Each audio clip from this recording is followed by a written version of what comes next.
Hello and welcome back to another episode of Friday Food Fight. I'm your host, Wes Christian, CEO of Food Handler Solutions and School Food Handler, and I am blessed to be joined again by my co-host and founding partner, nationally recognized speaker, Mr. Bart Christian. And we've got a really special guest for you today, and I want to jump right into it and get him introduced.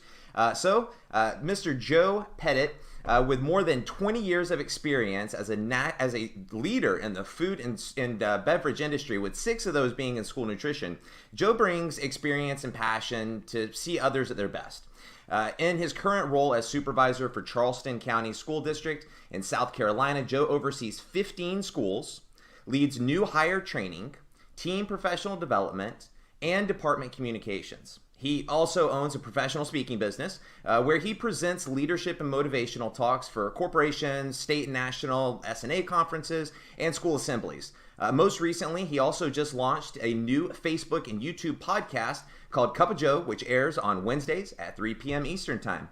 So, without further ado, let's meet our guys. Hey guys, welcome. Hey, how you doing? Thank you so much. Good to be here. Amen. Yeah, Joe, thank you so much. Bart, thank you for being here as well. And Joe, I want to jump right into it. You're a nationally kind of recognized speaker as well. You speak all over the country to school nutrition departments and to various different corporations. I was looking on your website and talking with you a little bit earlier, and I saw that you've got an acronym, the 5 Ps. Share with me a little bit about what the 5 Ps are and specifically how those can apply to folks today.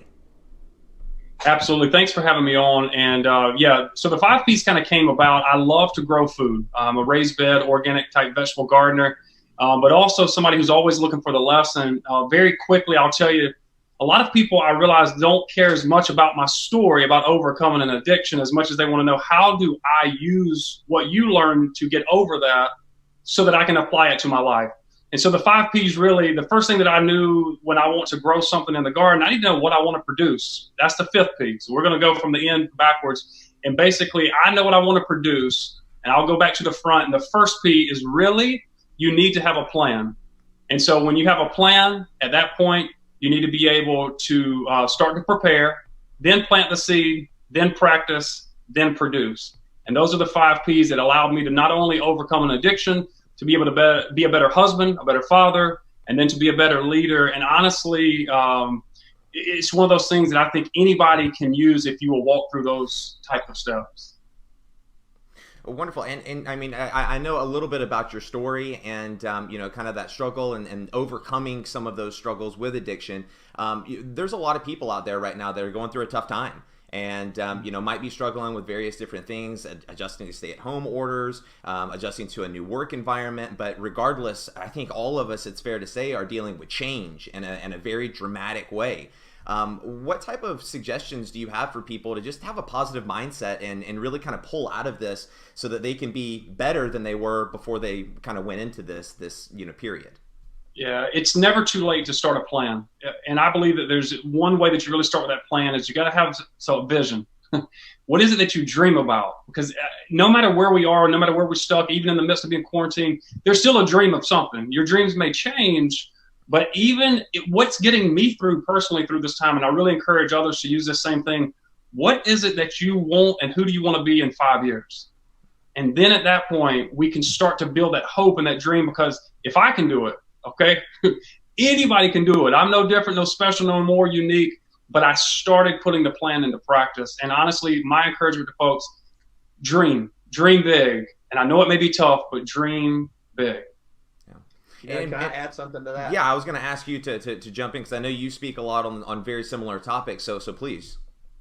Joe, you are so spot on, and your analogy with your 5 Ps is so important, because people they want to grow. If you want to grow tomatoes, you don't plant corn seed. If you want to grow corn, you don't plant rosebuds. So those are things people focus so much on the minutia of the day that they don't think about what's going to happen in the end. And I heard a guy say one time, a guy named Jack Canfield, who you may or may not recognize, but he wrote a little book called Chicken Soup for the Soul. And he told me one time personally, he said, Bart, if you can master this formula, that's E plus R equals O, life gets so much easier.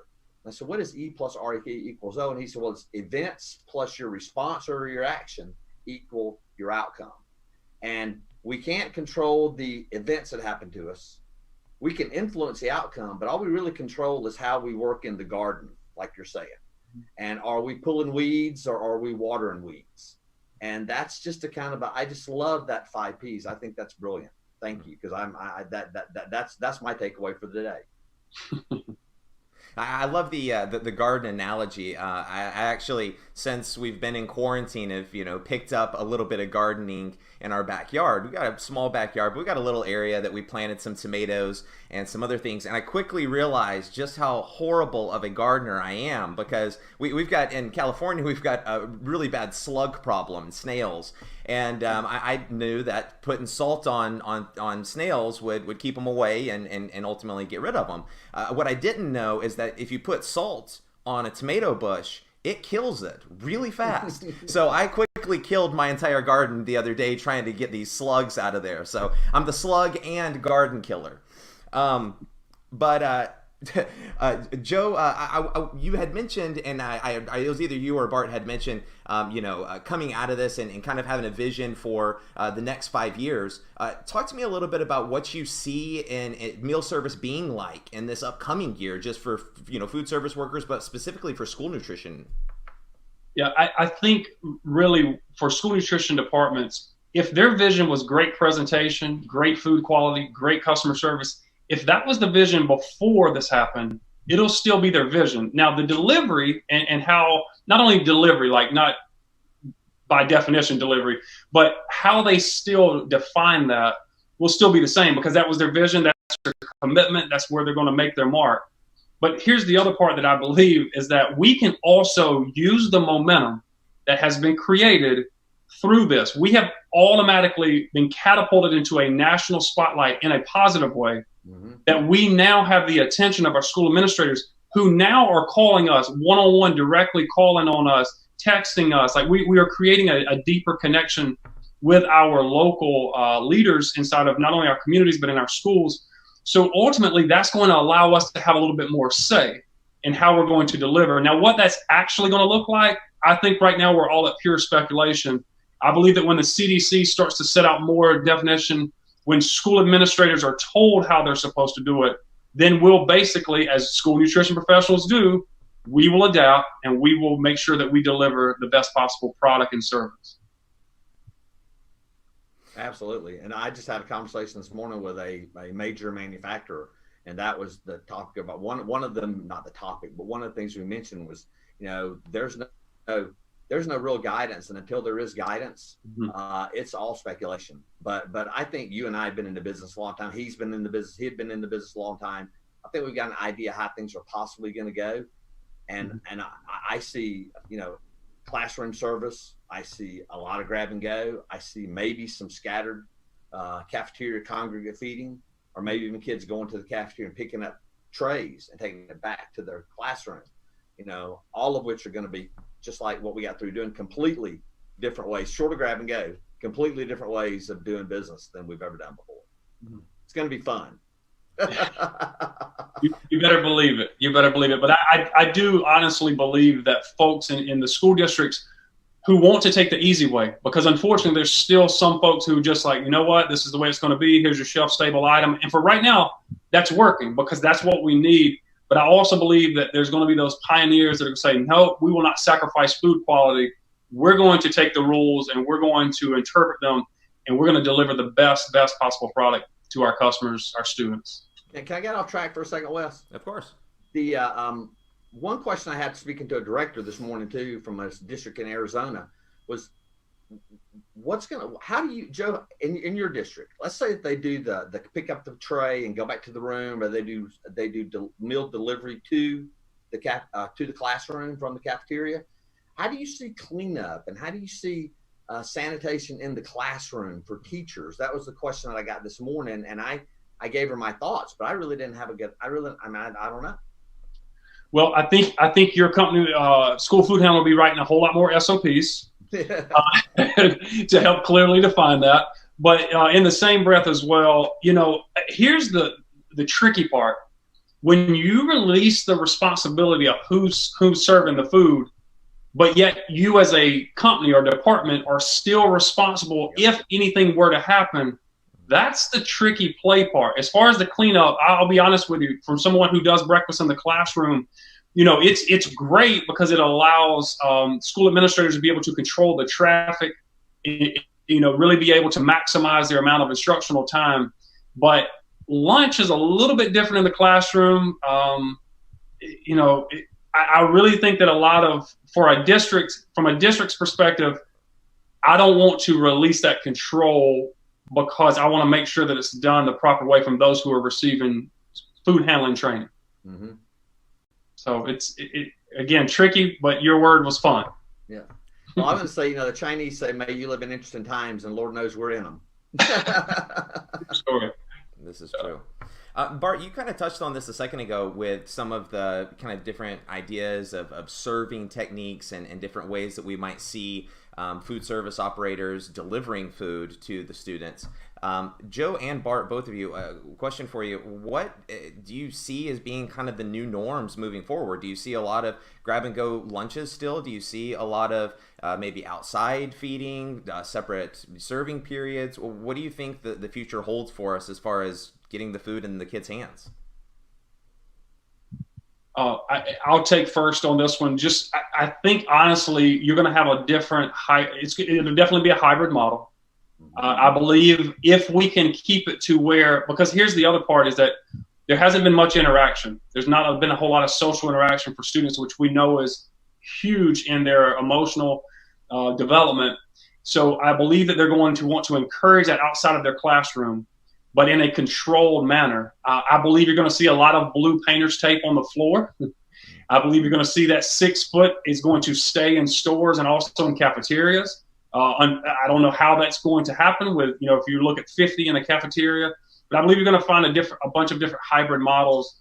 And honestly, like in our district, we were piloting this year where the power hour, where the whole campus basically breaks out and goes and starts to eat at the same time. They have an hour, but everybody comes at once. So I think you're going to see more kiosks, more carts, and ultimately you're going to have just going to try to break up the huddles. Well, let me switch that around a little bit, Joe, and let me ask you this, because you inspiration and you talk with people, and you and I both have that passion for making people believe in what they do. As the pressure of the new year comes, we're seeing stress of what's going on now. As the pressure of the new year comes, how can directors and even site managers keep their staff believing and motivated and inspired to do what they do if the kids are not in front of them every day? Because that, you and I both know, that's kind of the fuel, is getting to say hey and look in those little faces and say hello and good morning and all that. How do we keep that inspiration going so they believe that what they're doing continues to be vital, which it is? Sure. It is a challenge because you don't get that energy, as you're mentioning.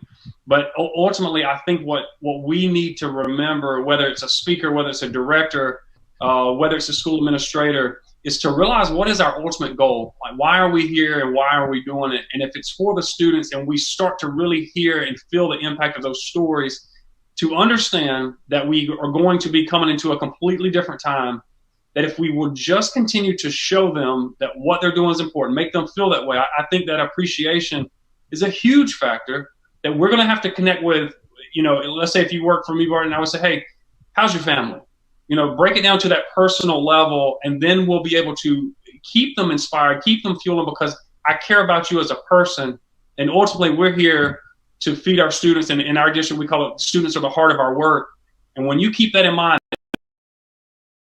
what decision we make, I need for us all to fuel and refocus to go towards, the students and really being able to bring them home, because you're right, they're going to need some extra inspiration and hope. And that's the beauty of, whether it's a speaker, whether it's a YouTube video, whatever the case may be, we have to constantly realize we're responsible for fueling them. Right.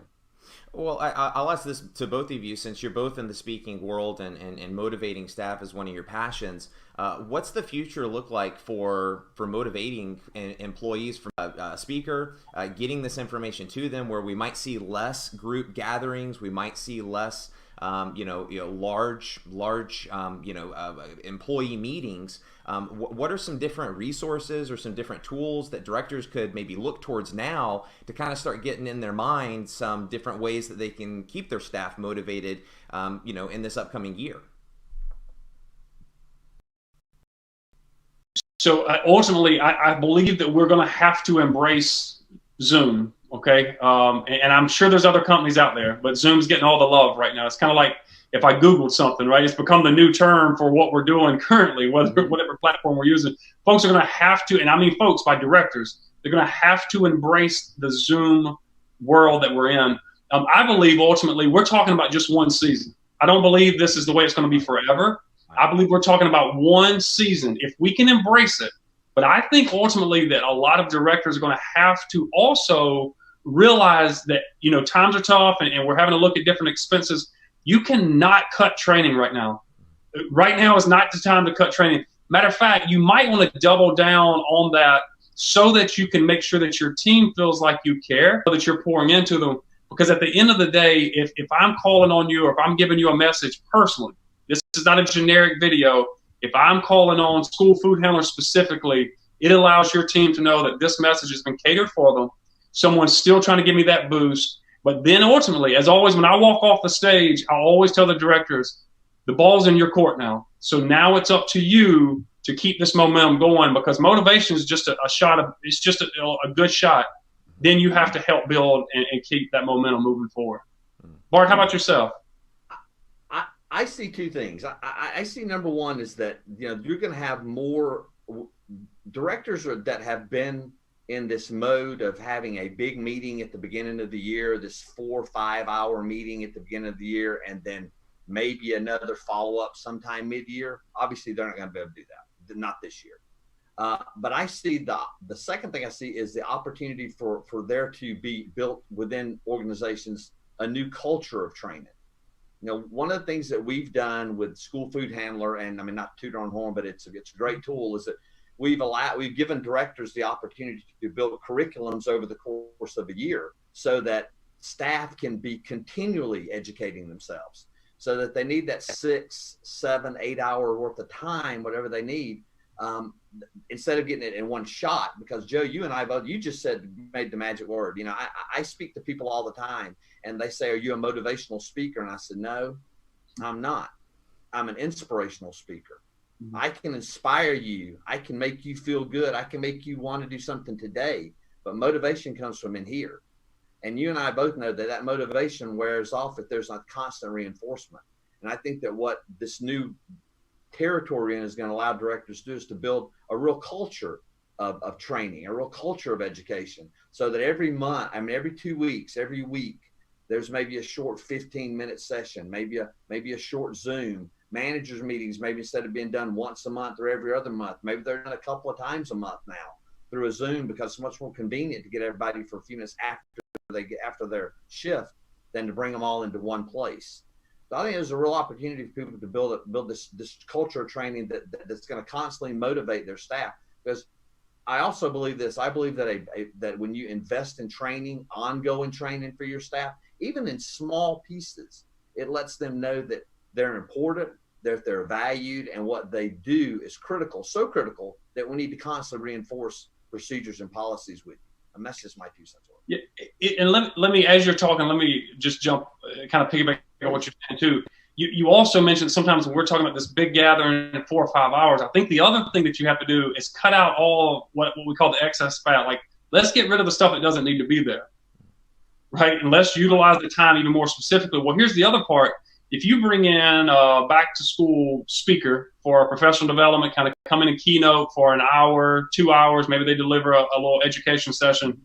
Well, now for that same fee, potentially, you can now look at it over a 3-month span. Instead of me giving you 3 hours in one stop, okay, how about this? How about for this season, we'll come in through Zoom, because I don't have to leave my home, which is the luck. One of the things a lot of people don't understand about speaking and traveling is that I have to walk away from my family every time I do that.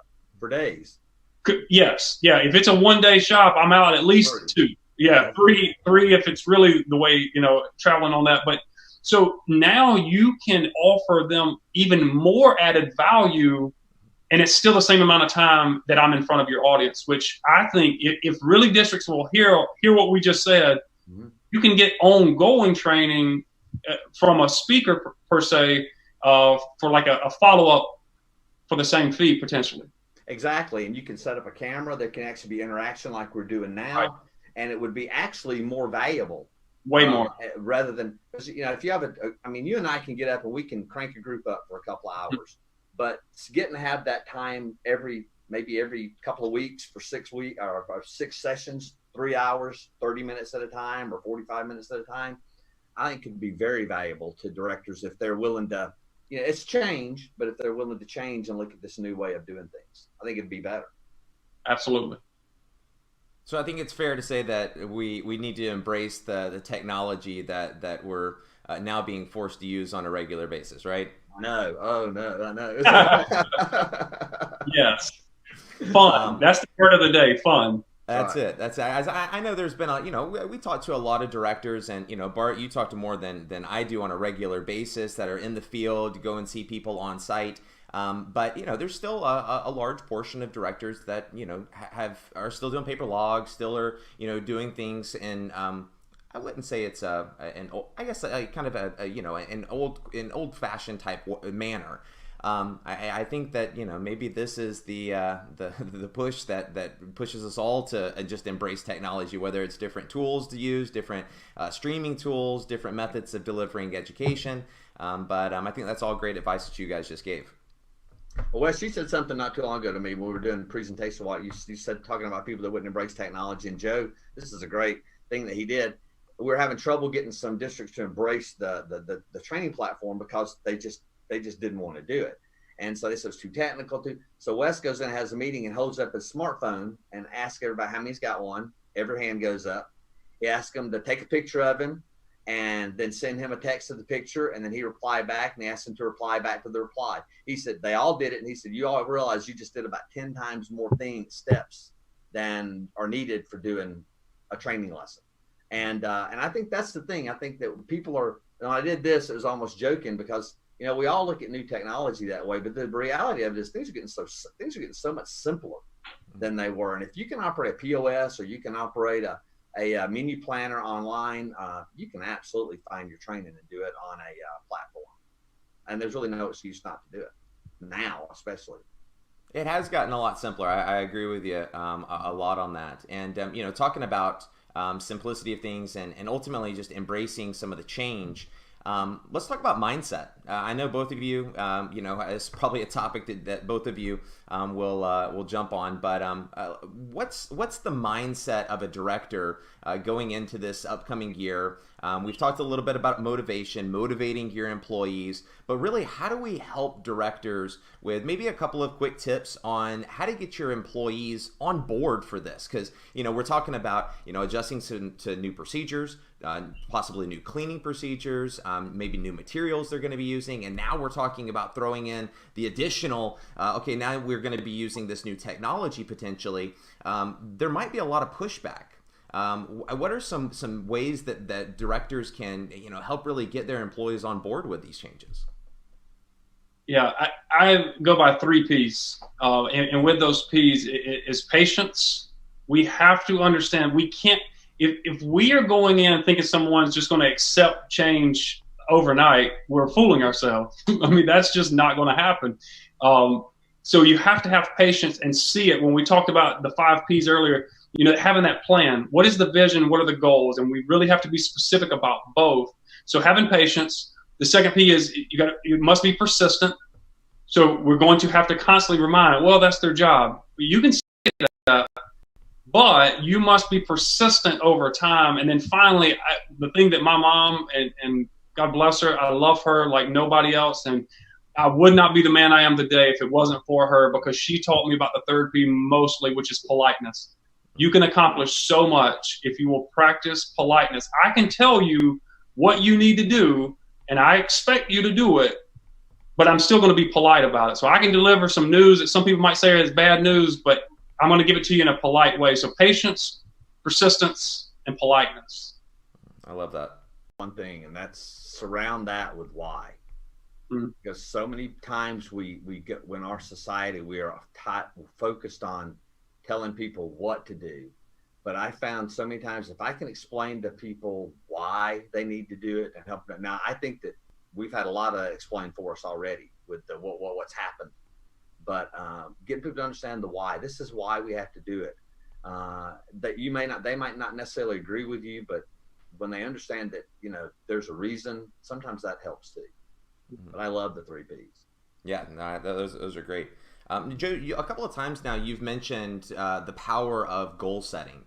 And for some people, goal setting might be a little daunting. Where do I start? Do I start with short, small, achievable goals? Do I start really far out and then work my way back in kind of a stepping stone type manner? What do you suggest to people that may not be too familiar with setting goals? What's a good strategy for really establishing goals that will ultimately be successful? Well, again, so I look at the times when I was the most successful in my life. One was in high school when I earned a football scholarship, first one in my immediate family to graduate high school the traditional way. And I had goals. I had a vertical leap that I never should have had, but I had goals. They were specific and they were written down. And I had accountability. See, that's the one piece where people talk about SMART goals that I don't really buy into the whole attainable thing. I really don't, because I don't think they need to be attainable. I think they need to be specific and they need to be measurable. So in high school, I was doing really well with that. And then for about 16 years, I just stopped goal setting. Didn't write it, didn't have them. And by the way, I wandered through life aimlessly. And as Zig Ziglar says, if you aim at nothing, you will hit it every single time. Well, I hit nothing quite often. And then when I was coming out of this, my mind was clear again. I had a refocus. And I had a man, Bobby Lutz, I'll never forget it, in a marriage group of all places. He was like, here, gave it to everybody.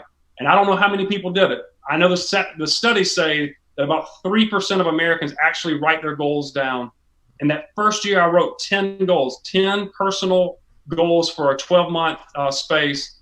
And let me tell you, I have chills right now talking about it because I was doing things that I never thought imaginable. So to answer your question in a long way, you have to write them. You have to know the why, as Bart mentioned earlier. You need to have a first step and a second step, and you must have accountability. And then it needs to be written. I absolutely love goal setting. And again, when you do it and you start to get those good, as they call it, the good dopamine hits, as you're accomplished, the same thing you get when you make a to-do list and you check it off. It's the same thing with that goal. And all of a sudden you started creating this momentum. And let me tell you, 4 years later now, I wish I had my vision board right behind me. I'd show it to you. I love it. Love it. Bart, I heard Brian Tracy say one time that a goal not written down is a wish. Yeah, it's what you just said is powerful. And just one last thing, not only from a personal standpoint, and I can share on that all day, but the other part is that I think that a lot of companies, a lot of districts, a lot of departments, they never share it. If your frontline folks don't know what's written in your office as far as your vision board and your goals or your mission statement, then it's just words on a piece of paper. You have to communicate it, and you have to have a scoreboard of how you're indicating so that they know, oh, we're on pace. And let me tell you, no matter who, even when you don't get a bonus, right? Because school district folks don't get a bonus per se because you hit a sales point like some other companies may in the private sector. But I know for a fact, from coming from someone who's a supervisor, people are competitive. So if I vet this school versus this school, you'll watch participation start to increase. You'll watch your absenteeism start to drop a little bit. So goals can work so many different ways for you. Yeah, I've seen a lot of ladies fight over a T-shirt because the T-shirt was the prize. Yeah, it doesn't take much. Doesn't take much. That's right. Bart, anything to add to that? No, it's just Joe. I'm so impressed with what you put together, and I want to real quick tell people where they can find your stuff. Tell them where they can find this fabulous book that I just got through reading this morning that you sent to me. I'm very impressed with your information. I really appreciate the level of giving that you have for other people and the caring that you put into what you put together. Well, absolutely. If only you speak of giving, and I'll share, but if only my grandmother were here, if only she could see this Joe, because this is the Joe that she was trying to create. This is the one she was trying to produce, right? She did it. She just didn't get to see it per se here on earth. But the beautiful part is that's about giving. That's why it's all about, here is something back for you. Now, I do like some things to be paid for, right? You know, we all like to put bread on the table, put food on the table, keep the lights on. But if you want a free resource, you can go to my website, joepettitinspires.com. Right there, as soon as you go, it's called A Free Cup of Joe. Sends you basically the ABCs of leadership. Very simple, very easy. Share it with your team. As Wes mentioned earlier, on Wednesdays, 3 p.m. Eastern Standard Time, you can go to my Facebook or YouTube at Joe Pettit Inspires. Do a little 10, 12-minute basic leadership motivation type of exercise. Comes with a downloadable worksheet. We're just trying to serve through in the midst of all this. And then ultimately, you know, one of the biggest asks that we always tell folks is just go and teach it. If you go and reteach it, then I know it's going to stick more, and always available for virtual or in-house in-services for folks as well. Right, and that's Pettit with 2 T's, right? Pettit. Yes, thanks for spelling that out. Yes, and Wes, that's gonna be in the notes, right? Of course, yeah. All of this is going to be in the notes. We'll put a link to Joe's website as well as you know, all the kind of meeting notes and everything from this call, so you'll have the right spelling and everything there. Thanks. Well, Joe, thanks so much for being on the show. I really appreciate your time. I got so much out of this. I've been sitting here taking notes, actually, of all the things you've been saying, and I'm going to leave and go make sure that my goals are specific, that they're written down, that I understand the why, and that I have an accountability buddy as soon as this is over. So I just really appreciate it. That was my big takeaway from today, and you know, we'll love to have you back on the show at some point. Gentlemen, thank you so much for today. Just a true honor, and just continue to do what the great work that you guys do as well, not only for school districts, but also for your families as well. So thank you so much. Well, God bless you, Joe, and your grandmama's proud. I promise. Thanks. All right, well, thanks, everyone.